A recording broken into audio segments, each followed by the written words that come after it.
I'm just going to say one more thing about this. Obviously, today is the day I might get hauled off to my own, I guess, version of Auschwitz. I know I dramatize, but to me this has been extremely confusing and painful. And the fact that I face the email bullying, the prank calls, all of it, to me is completely unacceptable when it could have been clearly mitigated or clarified before they even had to lure me. It was not. That's hard. Obviously, another thing is, obviously, I don't have a relationship with Peyton. Whatever, if he's my brother, I don't see him. I don't talk to him. If he's on the email, I guess that technically counts. That's just, I guess, him being angry or bitter. Or if he's not my brother, then that's somebody else doing it to just mess with me. But regardless of the context, to me, when you look at a situation like this where there's a claimed victim and there's a claimed perpetrator, I obviously don't see that. And what I mean by that is I don't see a negative impact, if any, it has on per se his life. So it's hard for me to understand and put myself in one's shoes. To me, all I see, and I think this is natural for any human, all you see is what happens to you because you are the one facing, I guess, the consequences for it.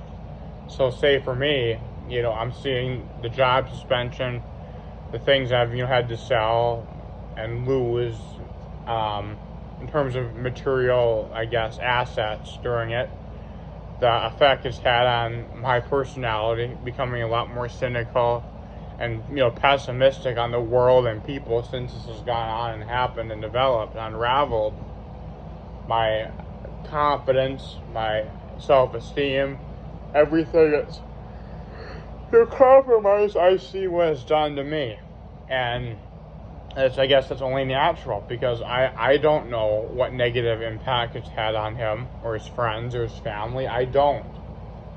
And to me, it's hard to understand, why I should face consequences or feel empathy, feel any guilt or remorse when all I'm seeing is me being an embattled man, having my job compromised, all that. I'm seeing myself being embattled, and thus I'm battling it. Whereas I don't know the negative impact of the costs. All I know is that the costs I've incurred. And that's obviously why it's hard to take what I'm given, being absent the context of it all. That's what's very difficult for me. Because it's like, Ian, sign this paperwork blindfold. That's what it feels like to me. Because if he's my brother, to me it's like, well, I didn't know that. And it's like I'm facing half justice with my hand half tied because, there's better ways it could be handled. If it's, just hysteria, people understand me and don't understand me because maybe mixed messages I've sent out anger and stuff. Well, still, you chose a hysterical, cruel way using police that, really traumatized me. Not to mention the time I was in Chanhassen with tight handcuffs and they got me. They actually took pictures of those marks on my wrists. I mean, it becomes unnecessarily painful. And I can only see what it's done to me, the things it's ruined and set back in my life. It's all I can see. If it hurts him or his family or his friends, I can't see that. So it's hard for me to say, you know what? It's hard. I should feel bad. I'm right being checked on this because all I'm seeing is injustice upon me.